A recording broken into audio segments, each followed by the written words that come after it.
مجھے ذرا یہ بتائیں، آپ کی میں 3-4 فیملیوں کو لے لیتا ہوں۔ بھٹو صاحب کے جو والد محترم تھے سر شاہ نواز بھٹو صاحب، وہ آپ کو پتا ہے کہ ریاست جوناگڑھ کے ملازم تھے، ریاست جوناگڑھ میں ملازم تھے، اور نہرو کے تو وہ بالکل، موتی لال نہرو کے تو وہ اس طرح تھے جس طرح ملازم ہوتے ہیں۔ ان کا بیٹا سر شاہ نواز کا سر کا خطاب کس نے دیا تھا؟ سر کا خطاب کس نے دیا تھا؟ انگریزوں نے دیا تھا بھائی آپ کو۔ کیا کرتے تھے آپ؟ انگریزوں کی خدمت کرتے تھے، انہوں نے آپ کو خطاب دیا۔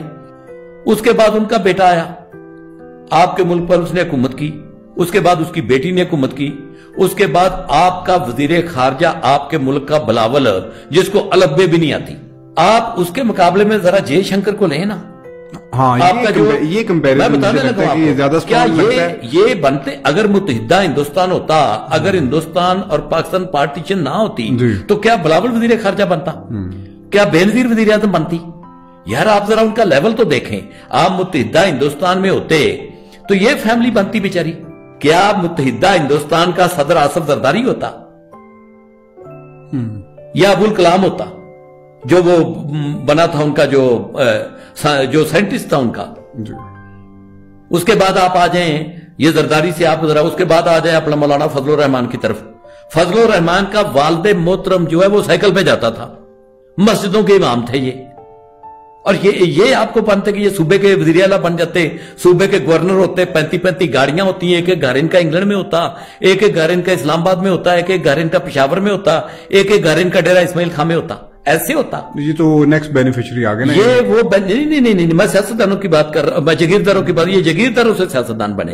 اب جگیرداروں کے بعد آ جائیں جگیریں، ان کو 1857 سے پیچھے کسی کی نہیں جاتی۔ میرے ساتھ کوئی ٹیبل پہ بیٹھ کے مکالمہ کر لیں، یہ ساری کی ساری غداری کی حفظ ملی ہے ان کو، یہ ان سے چھیننی چاہیے تھی۔ اچھا، پاکستان بننے کا ثمر ان کو یہ ملا کہ یہ آج تک وہی ٹائٹل لے کے پھر رہے ہیں، ہم نواب، جگیردار۔ میرے والد محترم دادا جان مرحوم کو سر کا خطاب دیا تھا، بھائی سر کا خطاب انگریزوں نے دیا تھا کیونکہ آپ انگریزوں کے کتے نہ لاتے تھے۔ اس کے بعد آ جائے دوسرا طبقہ آپ کا یہ سیاستدان، آپ کے سیاستدان۔ مجھے یہ بتائیں، یہ جو آپ کی شریف فیملی ہے، کیا متحدہ ہندوستان کے یہ وزیر اعظم بنتے جنہوں نے کبھی زندگی میں کتاب کو ہاتھ نہیں لگایا؟ جاتی عمرہ ان کا ایک گاؤں ہوتا تھا، جاتی عمرہ جو ان کا گاؤں تھا نا، وہاں پہ ان کی یہ وہاں پہ، یہ کو میں بری بات نہیں کر رہا، میں کام کرنے والوں کو قرآن کے تعلقہ سے وہ حبیب اللہ، بالکل میں ان کی بہت عزت کرتا ہوں، لیکن یہ وہاں پہ لوہارا کرتے تھے، لوہاروں کا کام کرتے تھے، ان کے والد لوہاروں کے کام کرتے تھے، ان کے دادا جان نہیں، میاں شریف جس کو کہتے ہیں، اس کے والد صاحب جو تھے دلہ اس کو کہتے تھے، وہ لوہاروں کا کام کرتے تھے۔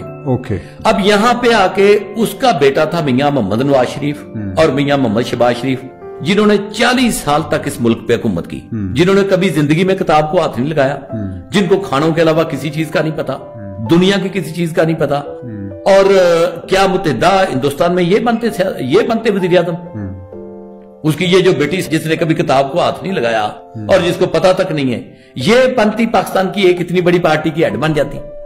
بھئی یہ بینیفیشری ہیں لوگ، اگر یہ پاکستان نہ بنتا تو ان کو تو کوئی پوچھتا بھی نہ، یہ بیچارے جاتی عمرہ پہ پڑے پڑے وہیں پہ مرکب جاتے اور ان کے اولادیں وہیں پہ پیدا ہوتی رہتی اور انہی ذمہ داروں کی یہ خدمت کرتے رہتے۔ یہ پاکستان بننے کا ثمر ہے جو ان کو ملا ہے۔ یہ دوسرا طبقہ ہے، یہ جو آپ کے بڑے بڑے منسٹر بن کے پھر رہے ہیں، یہ جتنے بھی، آپ ذرا خود تھوڑی دیر کے لیے سوچیں کہ پاکستان نہ بنتا تو یہ منسٹر ہوتے وہاں پہ، یہ وزیر اعلیٰ، یہ بزدار وزیر اعلیٰ ہوتا، یعنی یہ بزدار وزیر اعلیٰ ہوتا پنجاب کا۔ اور بھئی پنجاب کا تو ایک ہی بندہ جو یہاں پہ جس کا نام وہ کیا اسپتال کا نام ہے، سر گنگا رام کے لیول کا آپ آج تک انجینئر پیدا نہیں کر سکے ہیں؟ اگر کر سکیں تو بتائیں۔ وہ تھے لیکن ہم نے ان کو بھی باہر بھیج دیا۔ نہیں باہر تو ہم نے بھیجا، ڈاکٹر عبدالسلام، ہاں جی ڈاکٹر عبدالسلام، لیکن ہم نے ان کو الحمدللہ بڑے اچھے ٹائم پہ ان کو باہر بھیج دیا تھا، تو ان کو بھی وہ جو ہوتی نا وہ راس آ گئی تھی، تو وہاں پہ جا کے انہوں نے کافی ترقی کر لی تھی اور اپنی ریسرچ کو کافی کنٹینیو کیا تھا، اور دنیا ان کا لوہا مانتی ہے۔ دنیا مان جائے، ہم نے نہیں ماننا، ہم نے مسلمانوں کے کسی بڑے آدمی کو نہیں ماننا۔ میں آپ کو بتا رہا تھا بینیفیشری کی بات کہ یہ پاکستان کے جتنے پولیٹیشین اس وقت چل رہے ہیں یہ پاکستان کے بینیفیشری ہیں۔ یہ پاکستان نہ بنتا،